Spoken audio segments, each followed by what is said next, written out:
Hello, welcome to our Ouija review. To give some background, we saw this movie on October 31st, Halloween, for the nice Halloween backdrop for this terrible, terrible, scary movie. We'll tell you why it's terrible in this review. No duh. Okay, so Ouija, its presentation. Okay, it's presented. Huh? The thing went down. Oh, no, no. Worry. Okay. So the movie's presentation, it opens up, of course, with these two girls playing with their Ouija board. Alright? They're two little girls, by the way. They're like. Oh yes, it's when they're kids so that they can do this like, It's the two main characters. It's to show they're best friends. Yeah. That's what Yeah, when they were kids, and so they've known each other since they were young. So they're using the Ouija board. One of them's scared. The other one is trying to walk her through it. And they look through the eyepiece and they do a fake jump scare. It's a very cheesy jump scare, and it's like, and they explain it like, oh, this planchette, what the eyepiece is called. If you look through it, you can see the spirit you're talking to. They tell. And she ends up seeing the girl with the eyepiece ends up seeing her sister. The girl's name is Lane. Lane. And her sister's name's Sarah. That's the girl they see when she looks at the eyepiece. And the other girl she's playing with name is Debbie.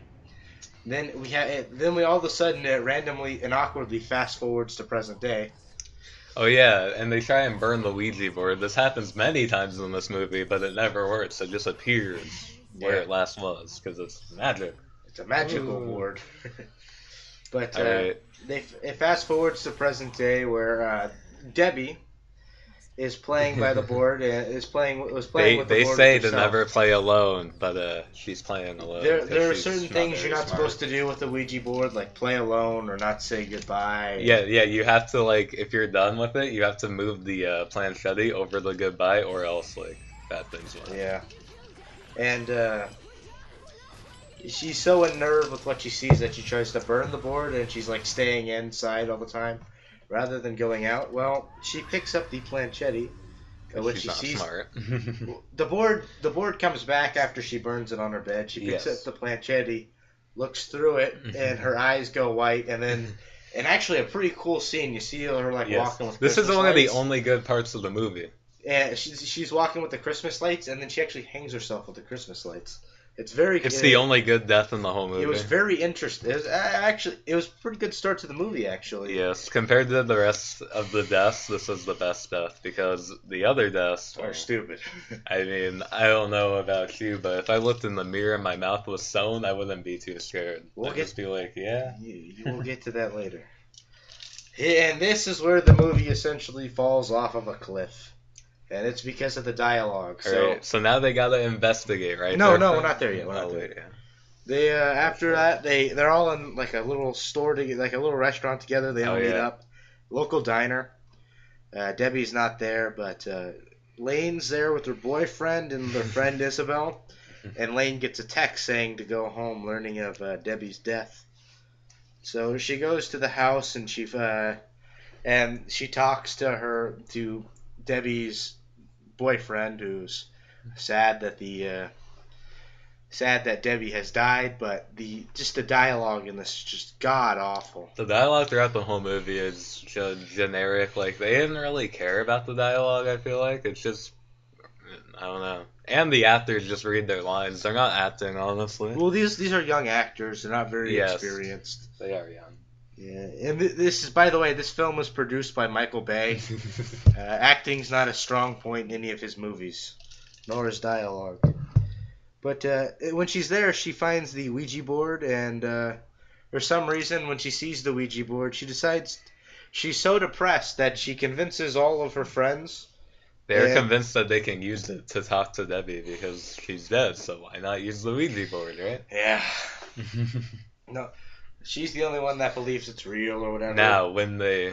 Hold on. There's a side plot here. Side plot. There is a side plot where Lane's sister, who is Sarah from earlier in the movie when she saw her with the eye patch, that false jump scare. There's a little side plot where she's a rebellious teen, going out to meet guys. So Debbie, to try to get her out of trouble, decides to bring her along Oh yeah, to a seance, which is summoning the spirits and all that. They don't even need her there. Stupid. They don't even need her there. It's just that extra characters somehow. Wow. I must take my sister, who's a rebellious teen. Now, once they start using this Ouija board, they think they're talking to Debbie because they're like, "Oh, who are you?" And the thing hovers over the letter D, but just the D, and they believe this. They believe that this is Debbie, and I think we actually, right when we saw this, we knew that it wasn't Debbie. We guessed it. My guess was DJ Pauly D, Jersey Shore DJ Pauly D. Mine was Derek. But they're convinced it's Debbie because obviously when it says "Hi friend," it's got to be your friend. However, solid. They leave and they're too frightened to go on, and they all leave because they're all scared. Because normally when you play with stuff like Ouija boards, the supernatural is not supposed to happen. But they all take off, and then the spirit goes around writing in many different ways, writing "Hi friends" and all. Wasn't one like written with leaves, if I remember right? One of them was like carved into like a desk, which really very scary. Which begs the thing: why the spirit can leave the house? Why in the world does it stay in the house? I mean, this is like it's like a crappy, it's like the movie I Know What You Did Last Summer for a bit with the Hi Friend, similar thing, but it's not as good. Yeah, because it's not scary. Oh, if I saw it written in my leaves, Hi Friend, I wouldn't really care. It's not like it's not like they're getting stabbed by somebody. Or like being attacked, it's literally just a message. They go back to the board and ask if the person's Debbie, and then they're all shocked when it's no. They should have figured out it wasn't, but I mean, they should have known. Okay, they should have I'm pretty sure Ouija boards can only talk to like I don't know. By spirits, the way, like bad spirits, and why would they? By the way, they didn't do anything wrong with the with like when they were using the board. They didn't do anything wrong or anything. No. I don't know why the spirit's bothering them. The spirit's it's only supposed to do if you mess up, then the spirit's supposed to bother you. So it's not following the rules. No rules. Yeah. So we can throw the rules out the window apparently.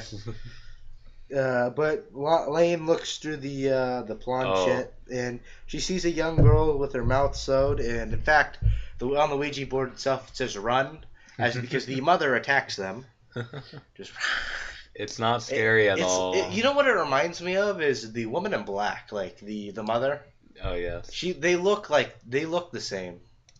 And in fact, during this we saw the preview for Woman in Black too. Oh yes. Which was scarier than this whole movie. Well, there's one jump scare that it's actually pretty good.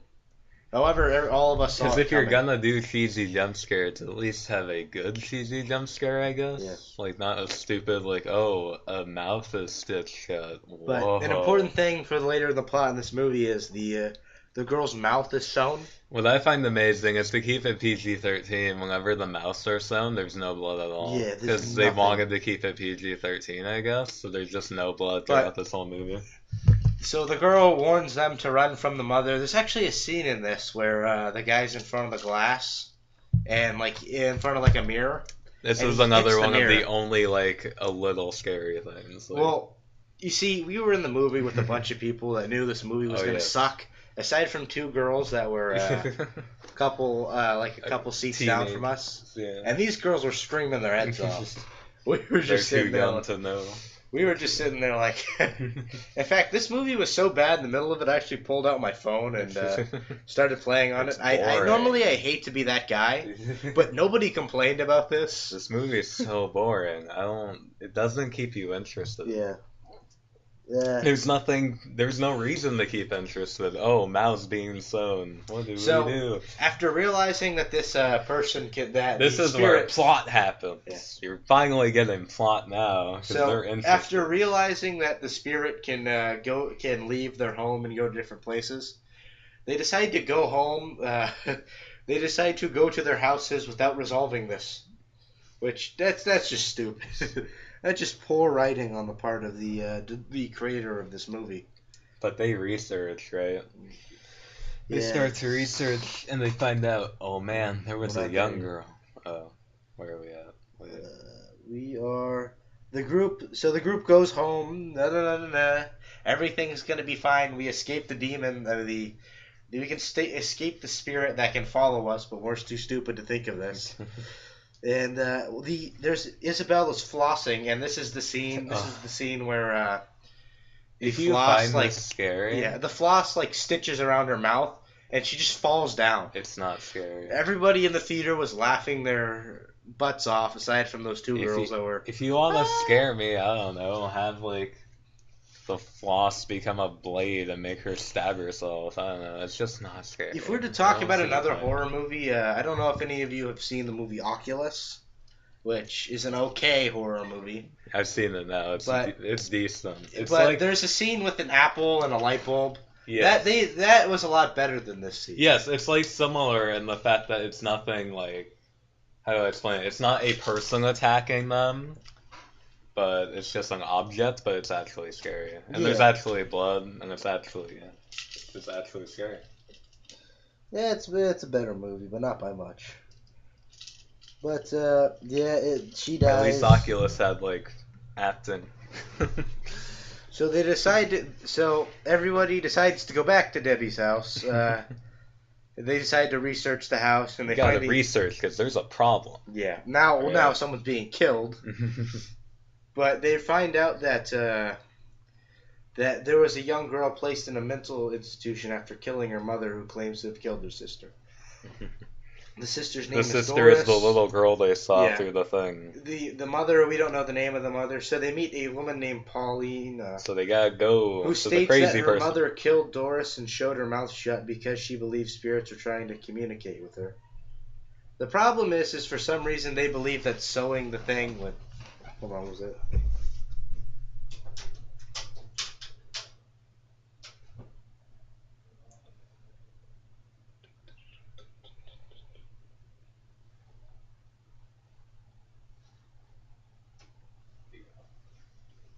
Where was it?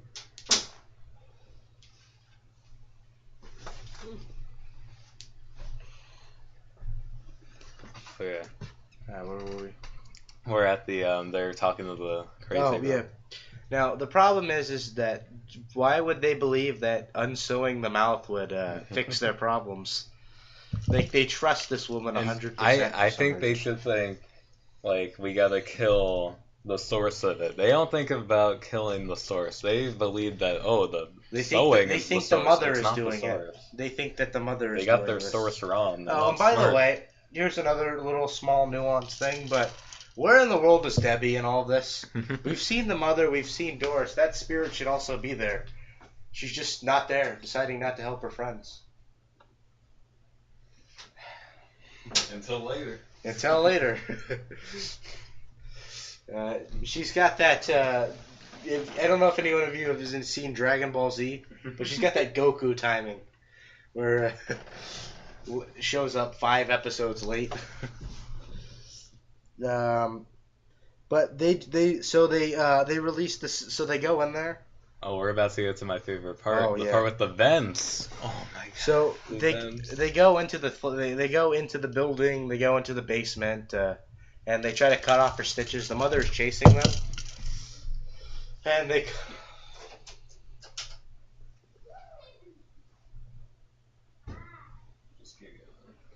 That scary kid was the actor from The Omen, by the way.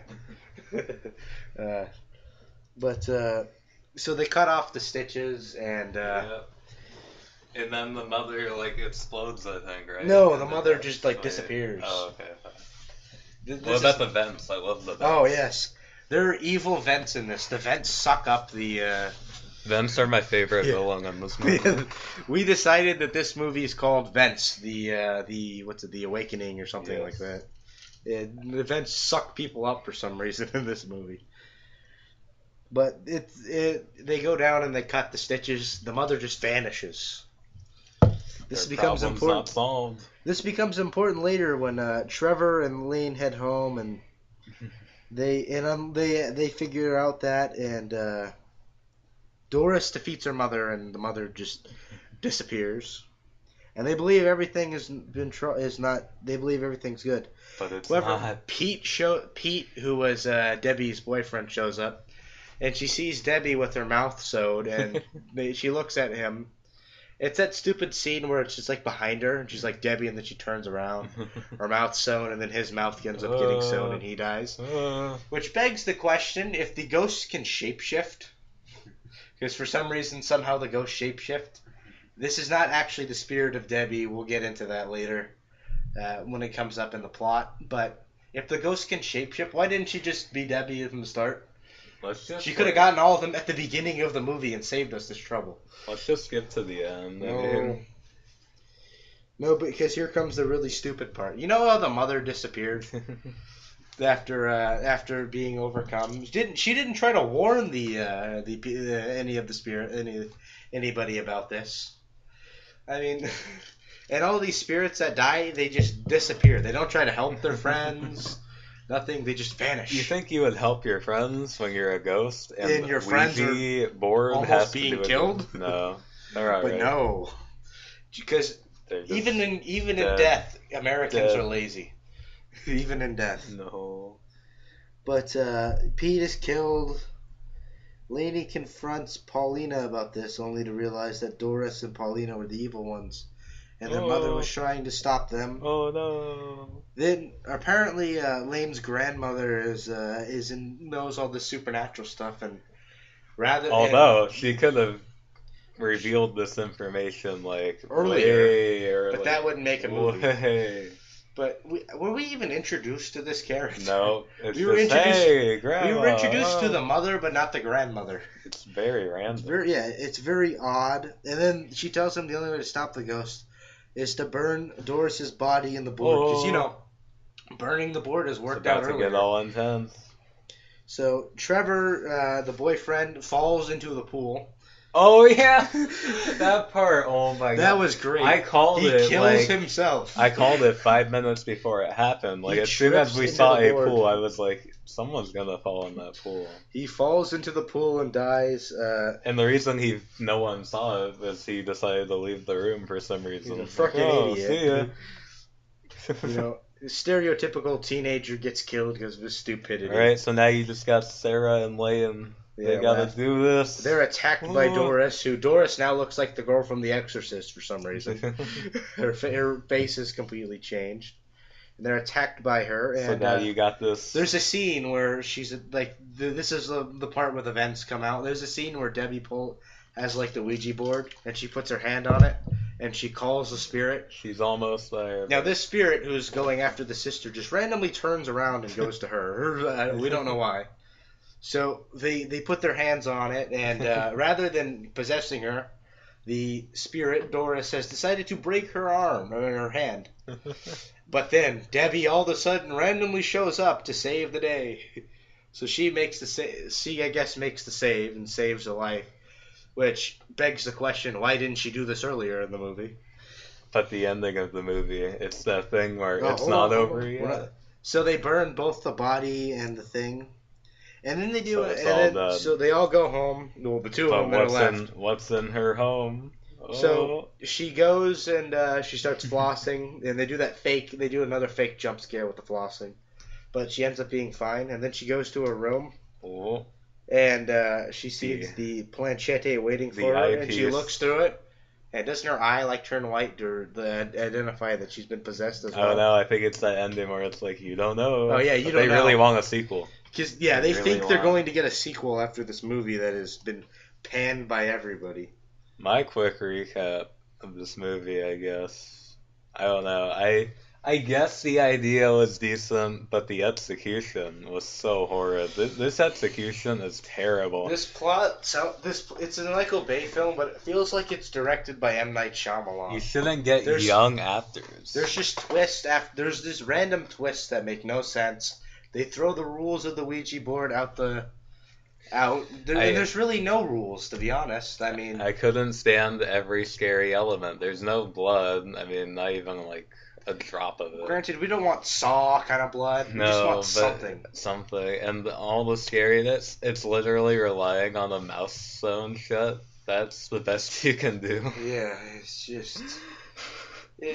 I mean, The how problem is, creative. the movie feels like it takes forever. You would think the spirit would like come up with a different way to kill or something. Yeah, something It's interesting. boring. It's so boring. If you want vengeance so bad, it should be some interesting kind of kill. But there is no. We don't even know why the spirit's killing the people. So I'm just gonna rate it a 0 out of 10. A strong 0. No. We're using the 5 Oh, stars. 5? system. Alright. I'll give it a 1 out of 5 just for the Christmas light thing. I'm going to give it minus all of the stars that play in the NBA. So if you count all of the NBA players that are successful and are considered stars, that's how many negative stars this gets. Now this is not like negative all the stars in the universe, and that means like infinite stars.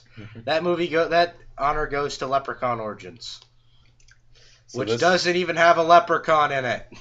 This has been our review of the movie Oujia. Thank you for watching. Terrible movie. Like and subscribe.